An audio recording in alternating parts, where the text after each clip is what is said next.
আজকে আপনাদের সাথে একটা টিপস শেয়ার করব। কই মাছ কী করে ধুইতে হয়।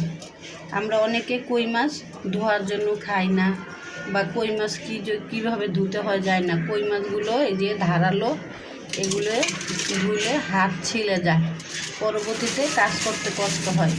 আমাদের বাসায় সবার বাসায় এরকম পলি থাকে। সেই পলিগুলোকে একটা পরিষ্কার পলি নিয়ে এরকম চুড়ির ভিতরে গুজে দিবেন।